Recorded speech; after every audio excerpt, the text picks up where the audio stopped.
انسانی تاریخ طرح طرح کی وباؤں کی لپیٹ میں رہ چکی ہے، جس سے بڑے پیمانے پر انسانی آبادی صفحہ ہستی سے مٹ گئی۔ اکثر بیماریاں ایسی ہوتی ہیں جو کسی وبا کی شکل اختیار نہیں کرتی، بلکہ ایک خاص وقت کے بعد قدرت ان سے خود نمٹ لیتی ہے اور انسانیت کو تباہی سے بچا لیتی ہے۔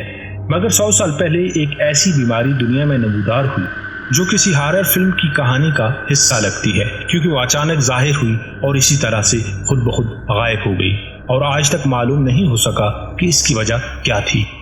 اس بیماری کے شکار کسی بت کی طرح ہو جاتے تھے اور ان کے جسم ذہن کے قیدی بن جاتے تھے۔ سلیپنگ سکنس یا انسیفلائٹس لیتھارجیکا اس عہد میں جان لیوا انفلوئنزا وبا میں چھپ گئی تھی۔ حالانکہ یہ پہلے یورپ میں نمودار ہوئی اور پھر دیکھتے ہی دیکھتے دنیا بھر میں پھیل گئی۔ لاکھوں افراد اس کا شکار ہو کر ہلاک ہوئے اور متعدد زندہ مجسموں میں تبدیل ہو کر رہ گئے اور اپنی زندگیاں ساکت اور خاموش رہ کر گزار۔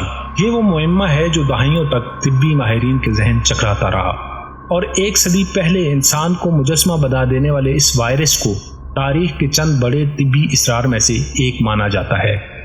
یہ مرض کب اور کیسے نمودار ہوا، اس بارے میں حتمی طور پر کچھ کہنا مشکل ہے، مگر بیشتر کیسز جنگ عظیم اول کے بعد رپورٹ ہوئے، اور مانا جاتا ہے کہ اس کا آغاز 1915 یا 16 میں ایسے فوجیوں سے ہوا تھا جو بہت زیادہ تھکاوٹ کا شکار اور طبی معائنے کے دوران ذہنی طور پر بہت زیادہ الجھے ہوئے تھے۔ اس وقت خیال کیا گیا تھا کہ یہ غیر معمولی علامات جنگ کے دوران استعمال ہونے والی ایک زہریلی گیس کا نتیجہ ہے، مگر یہ خیال بعد میں غلط ثابت ہوا۔ ویانا کے ایک دماغی امراض کے ماہر کانسٹنٹائن وان ایکونومو نے ایک آرٹیکل میں سب سے پہلے اس بیماری کا ذکر کیا۔ 1917 میں ان کی تحریر کردہ ایک مقالے میں کہا گیا تھا کہ ہمیں کسی قسم کے سلیپنگ سکنس کا سامنا ہے جس کا دورانیہ طویل ہوتا ہے اور پہلی علامات شدید سر درد اور خسرہ جیسے ہوتے ہیں۔ اس کے بعد مریض دنوں، ہفتوں یا مہینوں تک غنودگی یا کسی قسم کے کوما میں چلے جاتے ہیں یا حالت بگڑنے پر مر جاتے ہیں۔ اس آرٹیکل کی کئی برس بعد یہ بیماری پھیلنا شروع ہوئی اور لاکھوں افراد اپنے جسموں میں قید ہو کر مرنے لگے۔ انسیفلائٹس لیتھارجیکا کا ترجمہ کیا جائے تو یہ ہے کہ ایک ایسی دماغی سوزش جو آپ کو تھکاوٹ کا شکار کر دے، مگر اسے سلیپنگ سکنس کے نام سے جانا جاتا تھا۔ سننے میں تو یہ پرمزہ لگتا ہے، مگر ایسا نہیں تھا، کیونکہ اس کے شکار کم از کم 1/3 افراد ہلاک ہوئے۔ بچ جانے والے 20% افراد ایسے تھے جن کو روزمرہ کے کاموں کے لیے اپنے پیاروں یا ڈاکٹروں کی نگہداشت کی ضرورت پڑی، اور صرف 1/3 سے بھی کم مکمل صحتیاب ہو سکے۔ اس سے ہر عمر کے افراد متاثر ہوئے، مگر سب سے زیادہ 15 سے 35 سال کی عمر کے لوگ شکار ہوئے۔ اس بیماری کی ابتدا میں فلو جیسی علامات سامنے آتی، یعنی تیز بخار، سر درد، تھکاوٹ کا احساس، ناک بہنا۔ اس وقت ایسا کوئی ذریعہ نہیں تھا جس سے دریافت کیا جا سکتا کہ فلو جیسی علامات کا شکار اس جان لیوا بیماری کا شکار تو نہیں، جس کے باعث وائرس کو دماغ تک پھیلنے کا کافی وقت مل جاتا۔ جب یہ وائرس مرکزی اعصابی نظام پر حملہ آور ہو جاتا تو مریضوں کو شدید ترین ذہنی اور جسمانی تھکاوٹ کا سامنا ہوتا، جیسا کہ نام سے ظاہر ہے سلیپنگ سکنس، جس کے بعد کوما اور موت کا خطرہ بھی بڑھ جاتا۔ اور جو لوگ کسی طرح صحتیاب ہوئے، ان سے علم ہوا کہ یہ در حقیقت کئی مراحل پر مشتمل مرض ہے۔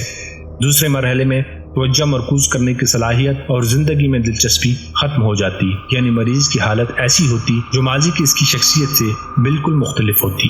مگر یہ مرحلہ تو طوفان سے قبل کے سکون جیسا ہوتا تھا، کیونکہ اس کے بعد لوگ کسی بت کی طرح بن جاتے جن کو اپنے ارد گرد کا شعور تو ہوتا، مگر کچھ بھی بولنے یا حرکت کرنے سے قاصر ہوتے۔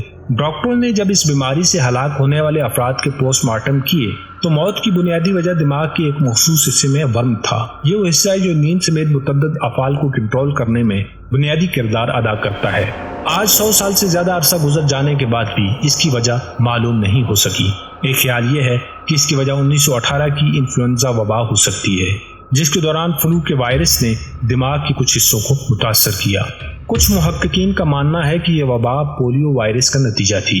اس وبا پر قابو کیسے پایا گیا؟ در حقیقت اس میں طبی ماہرین کا کوئی کمال نہیں تھا۔